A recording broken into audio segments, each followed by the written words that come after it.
how you can tell who the arch villain's going to be? He's the exact opposite of the hero. And most times they're friends like you and me. I should have known way back when. You know why, David? Because of the kids.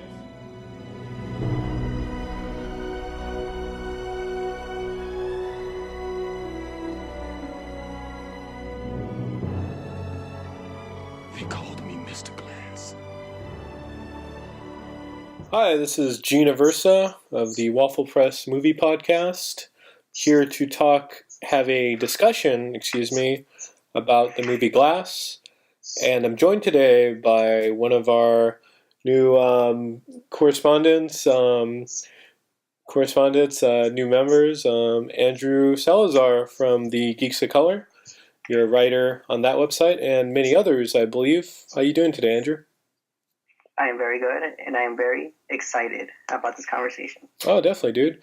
Yeah, we were supposed to podcast a few times, so it's cool to finally have you on with me, at least, because you were on the Harry Potter one. But anyway, going right into it, are you an M. Night fan? Are you an M. Night stan, as they're called? Well, I wouldn't call myself like a stan, per se. There are some of his movies that I do not like, but for the majority, I like most of them. I've never been a hater. I've never seen him in like an extreme negative light. I mean, everyone has like their stumbles and their high points in their career, and I guess I've given more attention to the high points than the stumbles, like say like Airbender per se.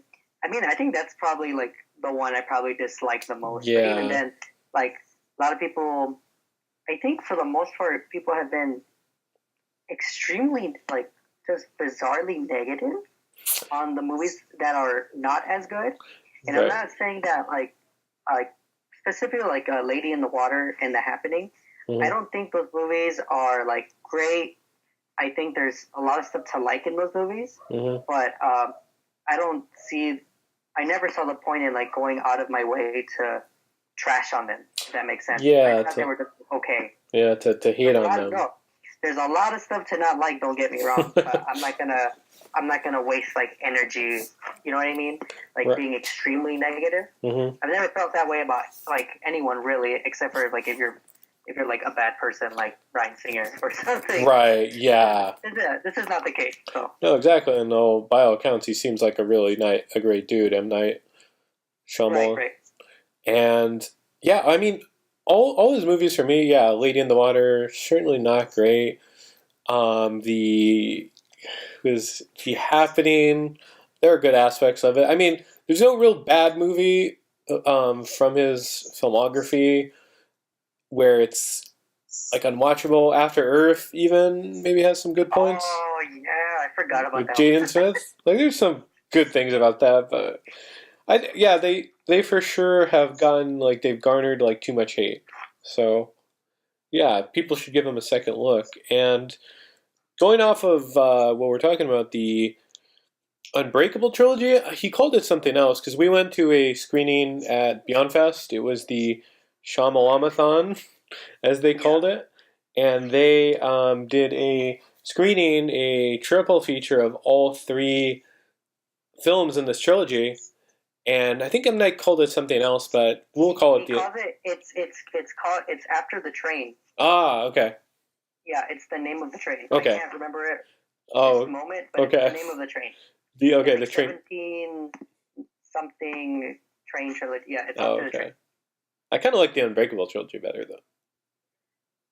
What? Let me look it up. I'm going to look it up right now this second. For sure. And the films, like, how did you see Unbreakable? I mean, obviously, Split was... Okay, wait. It's called the East Rail 17-7 trilogy. Awesome. Okay, that's an interesting name. For sure. There's three colors in the East Rail 1717.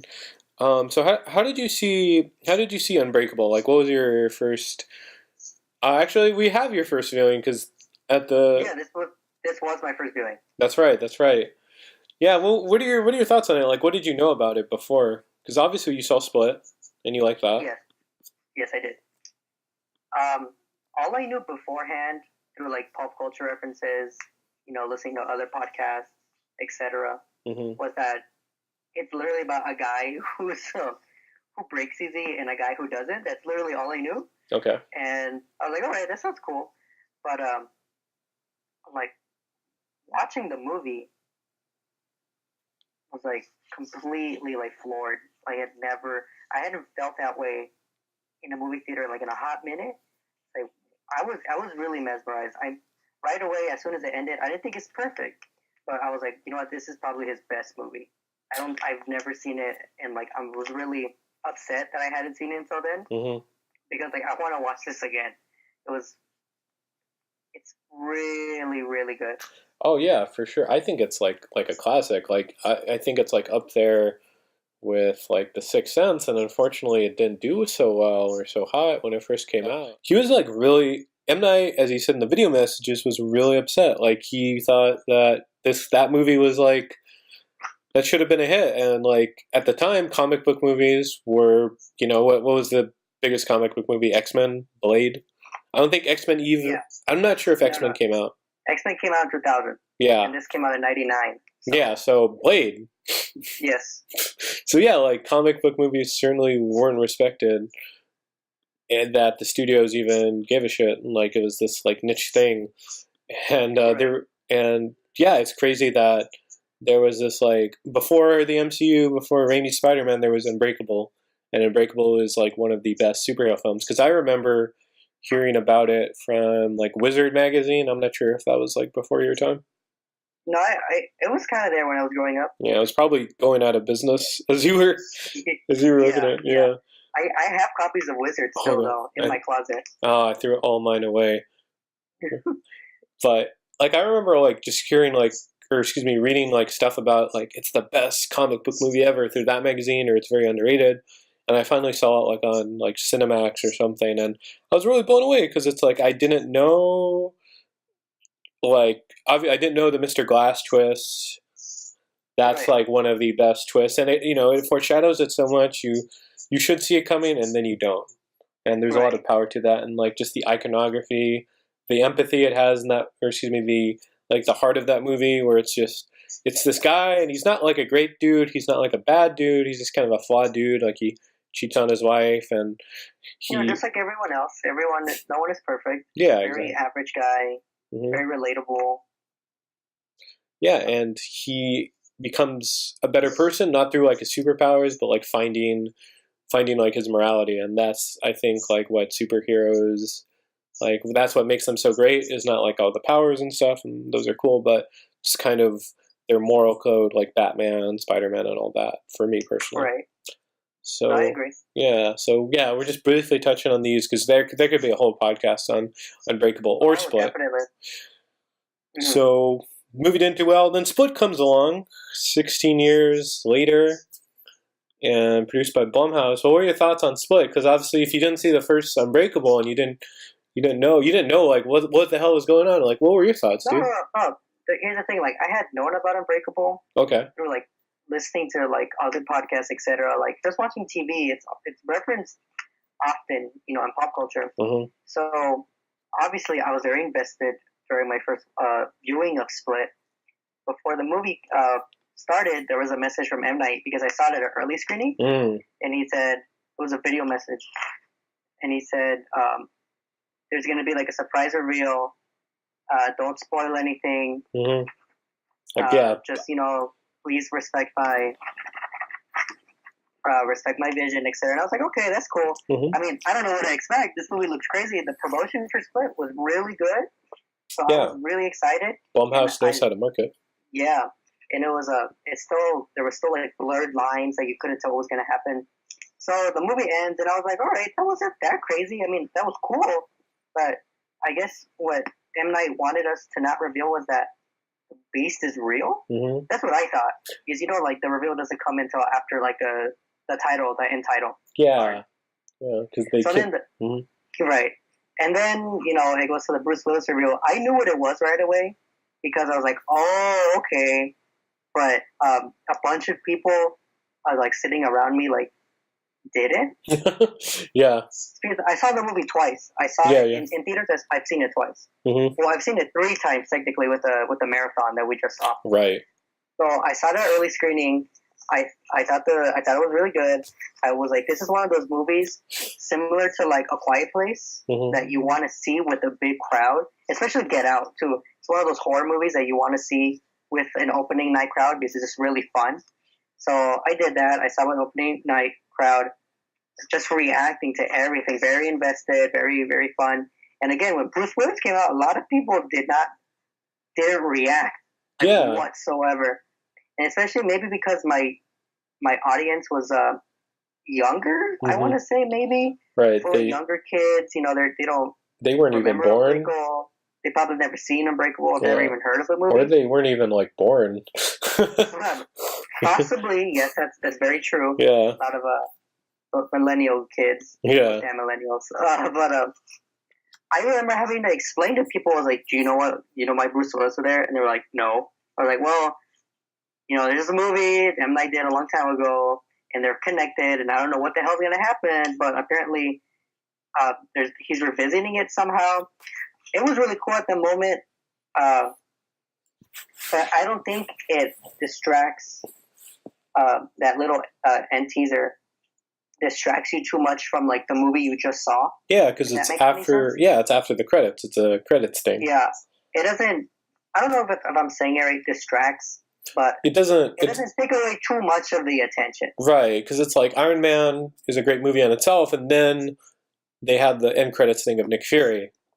Right. So it's like that. It adds to it, but it doesn't like affect the movie experience too much. Yeah, it was very effective because you have older audiences. At least when I say older, I mean people who just know of Unbreakable and like that movie. Mm-hmm. It really it hits them really, really hard. And then you have people who don't know, and they're asking questions. They're like, what is that? It gets them intrigued. So I think that was, more than anything, one of the most... I wasn't really, like, tripped out, but I was just really kind of, like, stunned, if that makes any sense. Yeah, exactly. One of the most stunned moments in a movie theater within at least the last decade for me. Yeah, exactly. And, yeah, it certainly added to the... DVD sales for Unbreakable for sure. Oh yeah, for sure. Yeah, I know. It's just going to add. It's probably like one of the best reveals, at least for me, because I didn't see it coming. Like I did not have any idea. Like I heard it was connected to an M. Night film, but I didn't know it was Unbreakable. And I was like, I remember I saw it with Diego, and I was like, I did maybe like a big gasp when that happened. Like I was legitimately shocked. And that was great, because it was secretly a super villain movie, and that's awesome, and Blumhouse took that chance, and just not to get carried away from Split, but we all enjoyed Split, so segueing into the movie we just saw, which was Glass, without spoiling anything, because this is a non-spoiler discussion. This will come out before some people have seen it. Right. What are our thoughts? What are our thoughts on this? Without giving I've been thinking about it a lot. And one of the best ways I could describe this movie without spoiling is that it really kind of is like a roller coaster in the sense that, but it's like a really wild roller coaster in the sense that there's like no safety bars. And it's very easy to get off the coaster at any like twist. I know, like wordplay, any twist, any sharp turn. It's very easy to lose yourself and fly out. And unfortunately, meaning you don't like the movie. And but there's also people who will hang on for like every twist and turn until the very end, and they'll find it satisfying. Okay. That's how much of I think that's the best way I can describe it, because there's some things that happen in this movie that are either make it or break it. Yeah, it's unfortunately how movies are subjective. It's gonna be divisive. Right. Yeah, I'll admit that, because I personally liked it. I went with the twists and turns. I put stuffed animals next to myself in the roller coaster. Right. Oh, like a scene. Yeah, like a scene with Mr. Glass, and I really went along with the ride, and I really like every twist or turn. Like I was like, I thought about it because it's like I wouldn't say it's like The Last Jedi, and we should all like put our Last Jedi discourse back in our pocket because that's been done to death. Like I don't think it's right. like it's because there's these beloved characters, and certainly some of these characters are beloved. I think it's just a lot of the twists. I don't think they come out of left field because they're implied or there's some form or another. They have some precedent in previous films, or like the movie has like a point to having it. It's not just for nothing. Like it goes with the themes, at least, of the film. No, right. Yeah. I like agree with you 50% in that the movie does have themes all the way through, even though sometimes you're watching the movie and you don't see them, and it looks like those themes went out the window. Mm-hmm. If you wait to the end, no, they don't. But that could be very that could be very hard for some people. You're watching a movie and it's making all these extreme decisions, and you're just like, man, what the heck? Yeah, that's exactly. There's a lot of extreme decisions. Let's say that. Yeah. Yeah. There is one thing that I'm not gonna say what it is, but there is just one thing that I felt legitimately did come out of left field. Okay. Because there was no setup or no like teasing whatsoever. Mm-hmm. But even with, and that kind of upset me. Like during the meeting, I was like, man, what is happening? Right. You were like thrown into a loop. Like you were just like, yeah. But even though it did come out of left field, in my opinion, I do agree with you that it does stay. It is there for a point. It's not totally thrown away or thrown out the window right after. Mm-hmm. It is there it has a purpose. Now, whether you like that purpose or you don't is very, it's up in the air. Yeah, it's up to your own like interpretation and viewing taste or viewer taste, I suppose. Right. But yeah, that's I guess that's what we'll say about that. Because I really hope people go in blind to see this film. It's certainly just try not to see as much. Like, I mean, you could see the trailers because I don't think the trailers give too much away. But just try to go in like just not knowing it, like how you went into Split or Unbreakable, and that's what makes like these three films so good because it's just they're unexpected. Right. Right. So we'll go past that because it's like, if we had a spoiler special, we could totally talk about that. But some people still haven't seen it. But I really want to highlight because because I love James McAvoy as the Beast and every single character. And I'm not the biggest Bruce Willis fan, but he's good. He's really good in this one. No. Yeah, that is one thing that I will give credit. He's not phoning it in. Nope. He's not sleepwalking. He's actually, for the most part, he's really trying. He's really, he's firing on all cylinders as much as he's the Bruce Willis that we all like fell in love with in Die Hard and God, like, every single action movie he's been in. Like, this is that Bruce Willis. Yeah. Yeah. Well, it just feels like the same character. Right. It's David Dunn. Yeah, and it feels like David Dunn, but just older. Right, and it's kind of like, again, without spoiling anything, it's like Dark Knight Returns almost, where it's like an older superhero where it's like they've been through so much shit and they've been bullied, and there's all these adventures that you don't see, and it's like the beginning of Dark Knight Returns where it's like there's all this ambiguous nature of like what happened, why did he retire, like what's going on, and that you have in Leagues at the beginning of Glass without spoiling anything. Like there's a richness to these characters, and especially for David Dunn, because I would agree. Yeah, and I love David Dunn's arc and what they do with this character in this film, and because it's just like he's such a great like archetype of like the strongman superhero or like the kind of the night trasher night vigilante, like he's like he has some aspects of like like Superman, Batman, and all that. Some aspects, not all of them. But I was going to say my favorite character in this whole series, even though James McAvoy's great, is Samuel Jackson as Mr. Glass, because he I think, I don't know for you, but he's just like the best character in the series because he's just so interesting, and like you won't. There's so many times during Unbreakable, even after the twist, and you see it that he's a villain, you still feel sympathy for him. You still feel like some sadness for this tragic figure. And even though yes, he's a villain, he's like a mass murderer. He reminds me of like like Kylo Ren is like a fanboy, right? He's just an angry fanboy. I see what you're saying.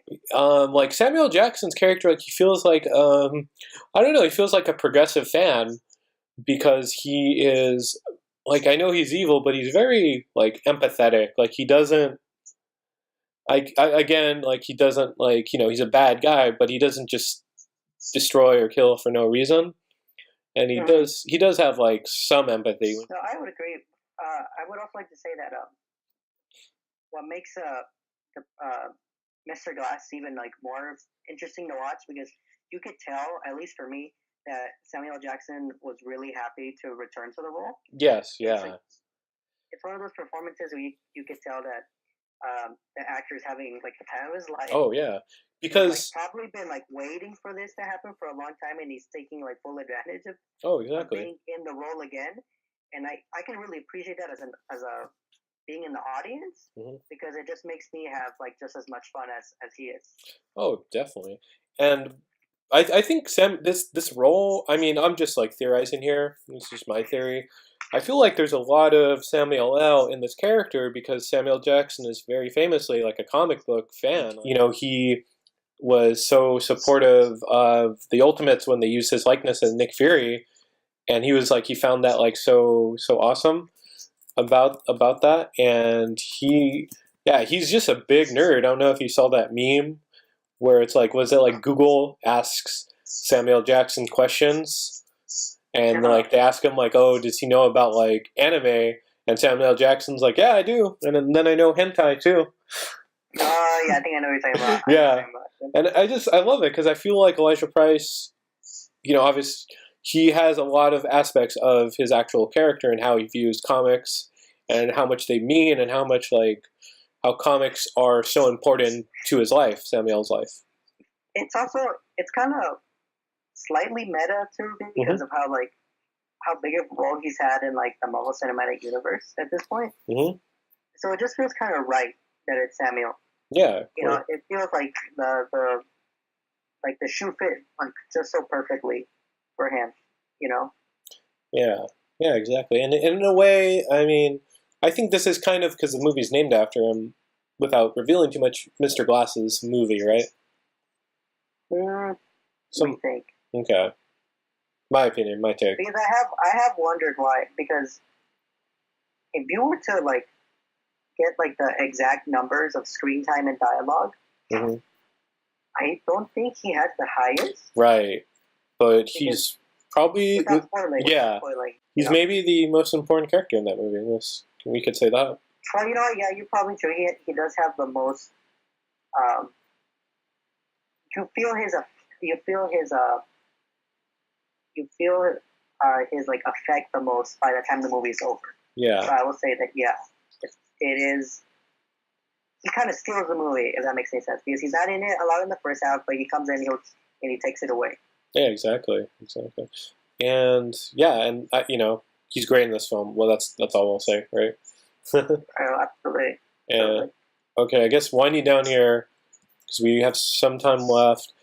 Andrew, what were your like final thoughts on this film? And then we'll touch on how this works as a trilogy and how it ends as a trilogy as well. Yeah, they're very complicated because there is a lot of stuff that I did like and I thought does work. And then, like I said, man, there's like some stuff in that roller coaster ride where I was just like I was legitimately stunned, but like not in like probably the best way to be stunned. Okay. Yeah. And it is a lot to take in. I do think that if I were to revisit this film, the third act, specifically, like the final punch, like the final note, the final image, would leave a stronger impression on me. So I would not call this movie bad whatsoever. I think that's probably a little bit too harsh. But I will say that there were other things in the movie that I just thought were probably kind of either too silly or maybe a little bit too predictable. Okay. It's probably not what you're thinking, because you're like, what is this guy talking? It's not probably what you think. It's like little things. It's not about like other big things, but they still kind of bug me. That's the thing. Yeah. But I would still, even after my first viewing being very much a mixed experience, I would still say the movie is fine. Yeah. You can't call it a bad movie, for sure. Not in my opinion. Yeah, Yeah, and that's again, it's your opinion, and it's people have I don't know, see a lot of different opinions because we frequent Twitter a lot, so come Thursday night, there's gonna be a lot of hot takes, but we'll see. Yeah, because a lot, like we said, a lot of extreme decisions are made, and with extreme decisions come extreme reactions. So you're gonna have people who are gonna praise the extreme decisions for going that far, and you're gonna have people who they thought it went way too far. Yeah, and that's totally fair. But that's just natural. What happens when you make a movie with glass, honestly. Yeah, definitely. And I guess just final thing for me, Ed, I loved it. I went with all the things as I stated above. But it's just it's such a visual treat. It's all the iconography of these characters are so popping out of the screen like a comic book. It's just all the colors that are associated with them, like Mr. Glass is purple.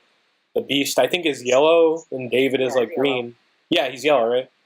And David's green, and that's so comic booky because it's those are how artists differentiate the characters, how they draw it, and it really went with that. And I felt it really completes all the themes that were shown in the first Unbreakable, and random stuff throwaway lines that he says about the strong man villain, and then you have the smart villain, and it really adds to that. So I guess we only have a bit of time here left, but what how do you feel about this as a complete story, a complete trilogy? Because we saw it all in one sitting, and I think it really worked as that, right? Yeah, overall. Diego said this, and I'm gonna quote him on this because I agree with this.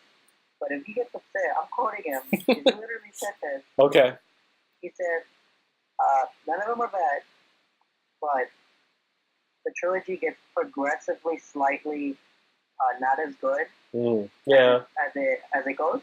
Yeah. So if you were to rank these movies, I guess, you would obviously Unbreakable to me, when I first saw it, Lord, my favorite. Oh, yeah. Yes. I still really like Split. I think it still works. It's a good horror film. Yeah. Yes. Yeah.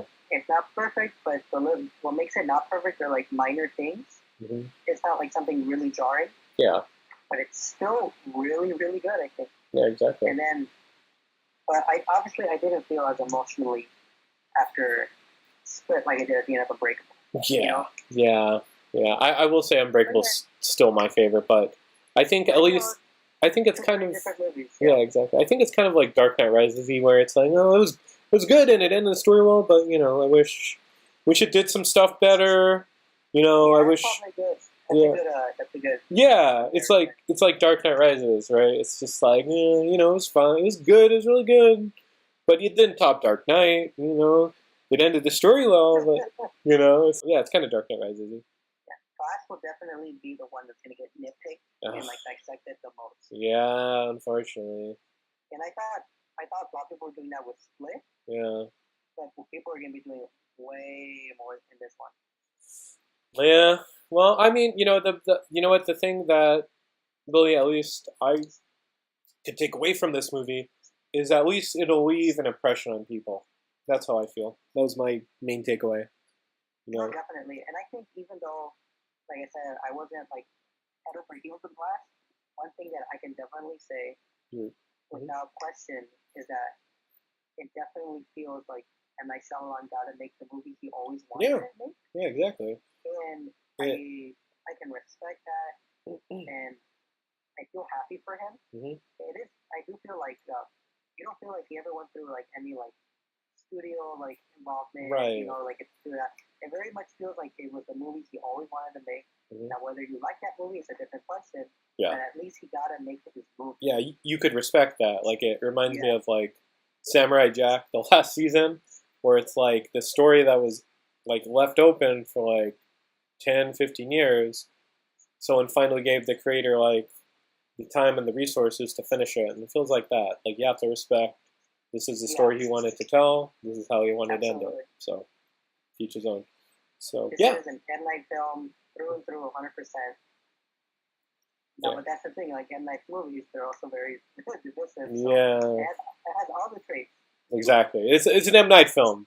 That's the thing we could end on. But Andrew, unfortunately, we are out of time. This was a really great discussion with you, man. Like, it's great podcasting with you. No, this was fun. Like, again, talking about movies, especially like this one, there are going to be a lot of very strong opinions. Yeah. Very strong. Yeah. And I think as long as you can have opinions where you're not screaming at each other and slandering each other's names, that's the best part. Yes. Definitely not screaming at each other. Like, don't do that, please. Yeah. Exactly. And anyway, great. Andrew, and where can people find you at? Like, what can you tell us all your social media information?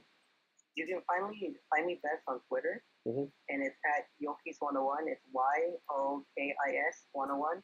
That is a weird Twitter handle, but it's an old high school joke. Okay. It's a really old lore that is best not to get into right now, but I decided to keep it. Okay. Why not?